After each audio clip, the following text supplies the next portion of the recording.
Assalamualaikum warahmatullahi wabarakatuh. Waalaikumsalam warahmatullahi wabarakatuh. Alhamdulillah, segala puji bagi Allah. Dengan rahmatnya kita masih berikan kesehatan lahir dan batin. Salam jumpa kembali bersama kami channel YouTube Sadatullah 99. Kali ini saya akan membahas tentang jihad. Apa sih arti jihad yang sebenarnya?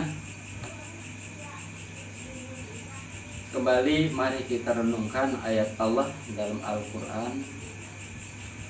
Wal mujahiduna fisabilillah bi amwalikum wa anfusikum. Berjuanglah di jalan Allah dengan harta dan jiwa.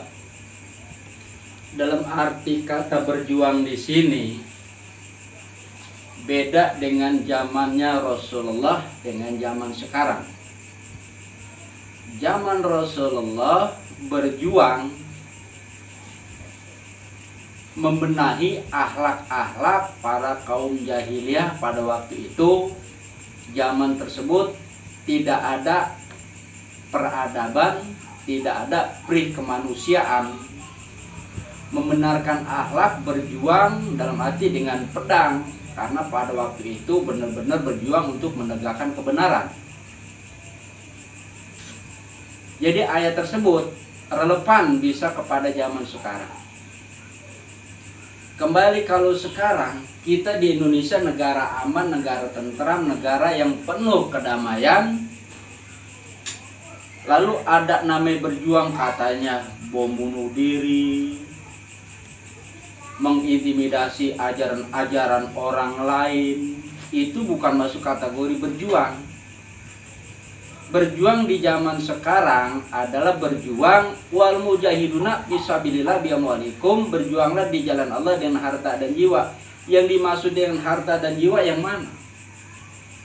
Kita berjuang di sini, kita di zaman sekarang ini berjuang melawan nafsu kita, membenahi akhlak kita,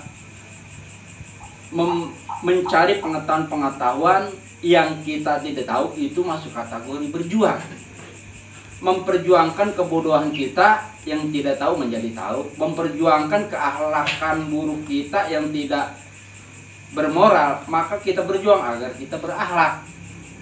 Kalau namanya kita sudah membenci pemerintah, menghujat pemerintah, dikata-katanya pemimpin atau rejim jolim.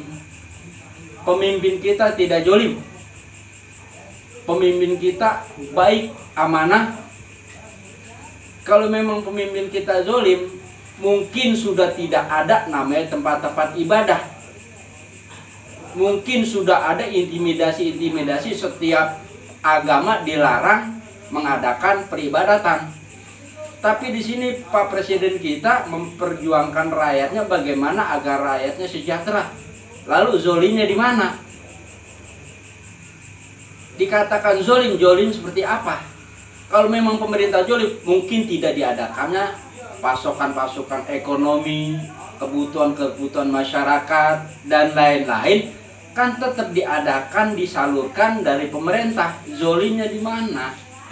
Adapun orang-orang mengatakan zolim terhadap pemerintah, itu orang-orang tidak pernah bersyukur, orang-orang tidak berterima kasih kepada pemimpin-pemimpin yang sudah rela untuk mensejahterakan rakyatnya.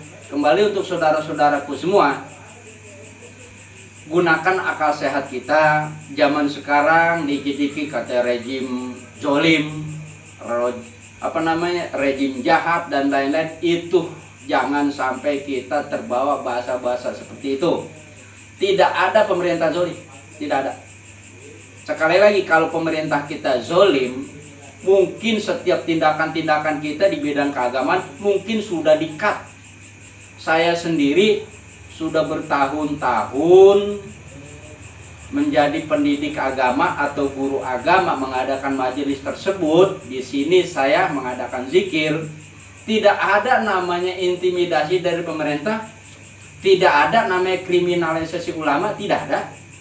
Kenapa ulama-ulama yang ditangkap katanya mengkriminalisasi ulama? Bukan.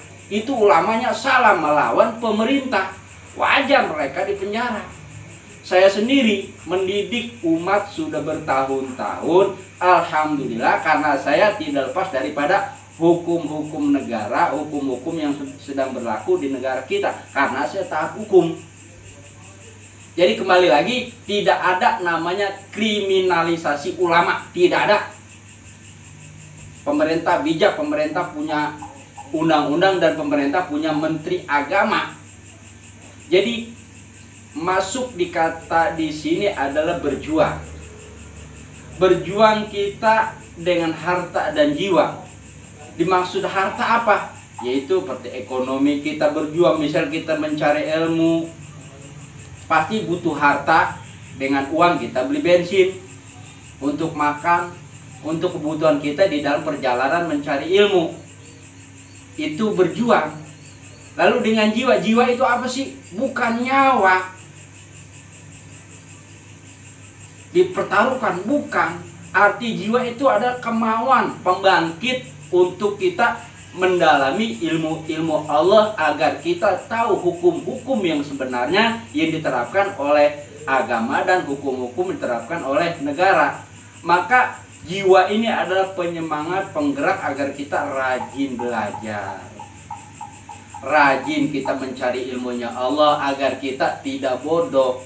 Berjuang sini bukan dengan angkat pedang, bukan. Berjuang kita mencari ilmu. Berjuang kita mencari kekurangan-kekurangan kita untuk menjadi orang yang berpikir. Berjuang sini kita dari rumah untuk ngaji, kita berjuang. Terus kita mencari nafkah untuk anak istri, itu berjuang. Kita mencari kekurangan-kekurangan kita sudah berjuang. Tidak ada zaman sekarang berjuang dengan bom bunuh diri dan lain-lain. Itu ajaran sesat. Sekali lagi, ajaran sesat. Tidak ada ajaran agama manapun mengajarkan bunuh diri. Sedangkan di agama, bunuh diri adalah perbuatan dosa besar. Lalu ada orang dengan dalih jihad. Bunuh diri itu tidak masuk kategori ajaran yang sebenarnya ajaran.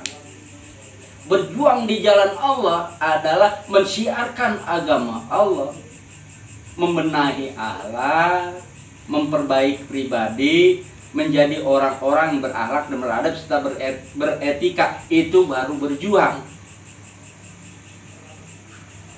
Pemerintah kurang gimana? Semua pasokan kebutuhan masyarakat atau rakyatnya dipenuhi, dijamin oleh pemerintah. Lalu zolimnya di mana? Kenapa para ulama penjara? Karena ulamanya salah, melanggar undang-undang atau hukum-hukum negara. Untuk saudara-saudaraku semua, dimanapun saja berada, tolong jangan kita asal dengar namanya jihad. Jihad itu bukan dengan seperti zaman Rasulullah, beda dengan zaman sekarang. Jihad kita di sini adalah jihad memerangi kebodohan kita, memerangi akhlak kita, memerangi apa-apa yang kita tidak tahu menjadi tahu. Itu namanya kita sudah berjuang, sudah jihad. Menolong orang, misal orang lagi lapar kita tolong, itu jihad. Membantu orang dalam kesulitan, itu jihad. Bukan jihad kategori kita membunuh diri atau menyakiti orang-orang yang belum tentu menyakiti kita. Sekali lagi, namanya berjuang adalah memerangi kekurangan, kebodohan kita. Itu baru akurat namanya berjuang. Kata Rasulullah, nafsu yang paling besar adalah musuh dan paling besar adalah diri sendiri. Maka kita benahi diri sendiri kita perjuangkan diri kita sendiri melawan nafsu, melawan egois, melawan segala hal-hal yang negatif di pikiran dan hati kita. Itu berjuang. Tidak ada kategori berjuang bunuh diri, nggak ada. Sedangkan bunuh diri hukumnya dosa besar. Lalu mengatasnamakan agama, kata fisabilillah, berjuang di mana? Tidak ada ajaran agama untuk bunuh diri. Ingat saudara-saudaraku semua, hati-hati, zaman sekarang banyak sekali ajaran-ajaran yang memprovokasi kita, ajaran-ajaran yang membuat kita jadi bodoh, ajaran-ajaran kita yang ikut-ikutan yang tidak sesuai dengan ajaran-ajaran yang sebenarnya. Jadilah manusia berpikir, jadilah bangsa yang benar-benar berjuang untuk membela agama dan membela negaranya, itu baru namanya berjuang. Jadi kalau saudara-saudara semua, kalau namanya kategori berjuang, zaman sekarang beda dengan zaman Rasulullah. Islam sudah damai di Indonesia. Agama-agama lain tidak menyakiti kita, tidak mengintimidasi kita, tidak menyusahkan kita. Kita damai. Lalu berjuang sekarang namanya bom bunuh diri, menyakiti agama lain. Itu bukan berjuang, itu adalah kebodohan. Kebodohan namanya. Agar negara kita aman, Islam bersih, mari kita bergandengan tangan dengan saudara-saudara kita, baik agama apapun, dan bekerja sama dengan pemerintah agar negara kita menjadi negara yang damai, aman, dan sentosa. Karena ulama dan umaro harus bekerja sama, tidak saling menjatuhkan, tidak saling menghujat, tidak saling mengintimidasi, agar negara ini aman dan damai. Jadi kalau seandainya dikit berjuang dengan bom bunuh diri, mau kapan majunya bangsa kita Indonesia ini? Kesian pemerintah yang tadi mau mengembangkan teknologi, akhirnya tertunda karena ngurusin yang katanya berjuang, yang katanya bela Islam, dan katanya membela agama. Jadi kapan mau majunya? Jadi untuk hal ini saya sarankan untuk saudara-saudaraku semua di mana saja berada, mari kita berjuang melawan kebodohan kita, melawan keangkara murkaan di diri kita. Karena lebih parah angkara murka dibanding di luar. Hanya di diri kita yang lebih parah angkara murka. Maka dari itu kita perjuangkan, kita berjuang di jalan Allah dengan mengetahui hal-hal yang selama ini kita tidak mengetahui. Jadi sekali lagi, marilah kita berjuang di jalan Allah dengan harta dan jiwa. Dalam arti kata, berjuang dengan harta dan jiwa, kita dalami ilmu-ilmu Allah, kita pahami ilmu-ilmu Allah yang sebenarnya, agar kita tidak gampang terprovokasi. Apalagi namanya kita mengikut ajaran-ajaran yang katanya jihad, jangan sampai terjadi. Ya mungkin untuk masalah jihad sedikit saya bahas, insya Allah nanti selanjutnya akan dibuka sesi selanjutnya dengan dalil-dalil yang akurat, yang sesuai dengan Al-Quran dan hadis yang sahih. Moga konten kali ini untuk saudara-saudaraku semua ada manfaatnya. Kurang lebihnya saya mohon maaf. Billahi taufiq wal hidayah. Wassalamualaikum warahmatullahi wabarakatuh. Waalaikumsalam.